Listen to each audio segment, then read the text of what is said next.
You are listening to the Centropic Oracle, an audiobook podcast of science fiction and fantasy short stories that make you think and feel.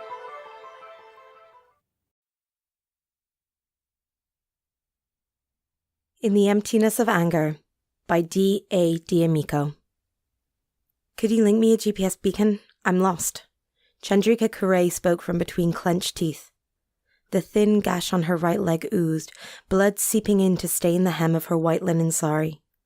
Chandrika managed the pain through her input link, but her overlay should have smoothed the obstruction, subtly guiding her away from danger. I've pinged your signal.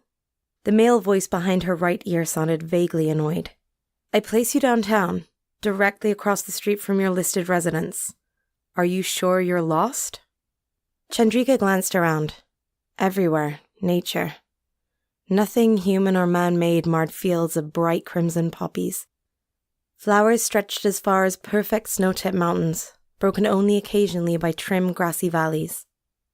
The scent of her mother's homemade bannies rippled on a light breeze, flavor so intense she could almost taste the soft sweet buns. She missed her mother, wishing they hadn't had that last fight, wishing she hadn't so casually excised the woman from her life. Chandrika had alienated a lot of people lately.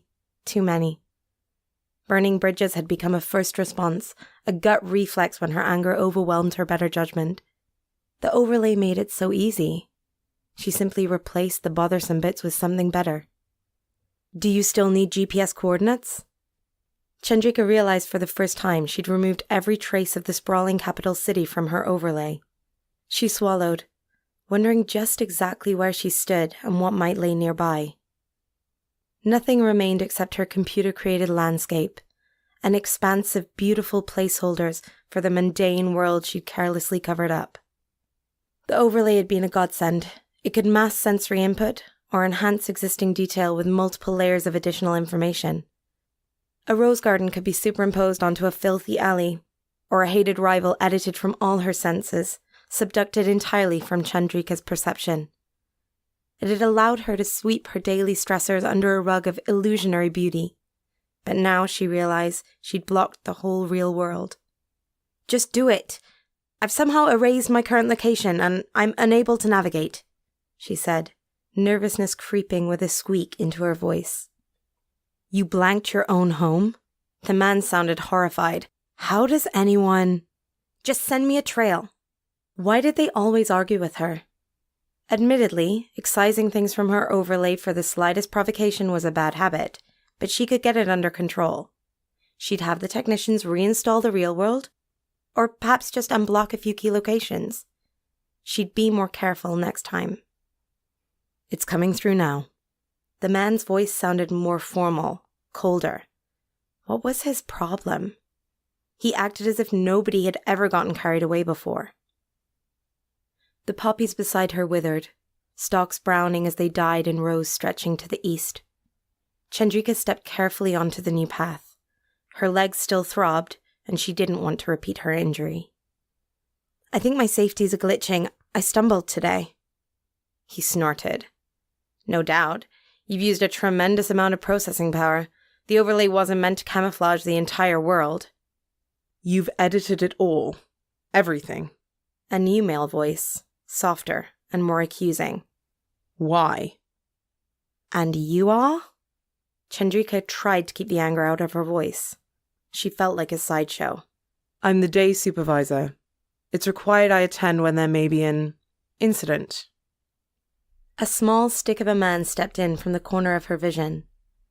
He appeared too young for the large black mustache lounging in the middle of his compact nut-brown features. He held up his left hand, and his name and company identification flashed in bold text beneath his slender neck. Here are my credentials. All right, Marmot Singh. The damage is done. What I need now is for you to fix it. She sighed. This was getting tiresome. Was nobody else using the overlay? For a restoration, you must come to the office. Singh's image vanished, leaving only his voice. Use every care. Stay on the path. And keep away from anything that moves. Although you can no longer see them, people may still be able to see and interact with you. Can you make them leave me alone? A crowded and dangerous city of more than 11 million was lost somewhere just beneath her perception, and she dreaded having to navigate it blindly. She took a deep breath, trying to control her nerves. Strangers terrified her. I can't. Well, what am I supposed to do if I get too close to someone? I can give you audio if that'll help. All of a sudden, a horn honked. Chandrika screamed, hopping to the side. She trampled a clump of poppies that felt too soft and squishy to be flowers. A woman yelled, another swore. A cacophony of screeching and barking and crying swirled around her, and she felt sick. This is what she'd tried so hard to shut out, but so much worse because of its invisibility. "Stop it! Make it go away!" Distraught, Chandrika excised the source of the call. The noises stopped. The path vanished. Her tenuous connection with tech support ceased, and she found herself completely alone. "Hello? Come back." Cold serenity flowed around her. The exotic scent of foxbrush orchids from the mountains nearby, the soft rush of a stream in the distance, everything perfect and in its place. A breeze blew across vivid red poppies, offering a hint of the path she once saw there. But Chandrika didn't dare move. The rustling became furious, more erratic.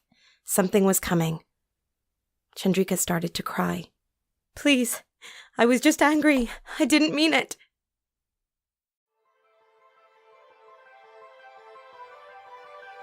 We hope you enjoyed In the Emptiness of Anger by D.A. D'Amico, read by Jill Raymond.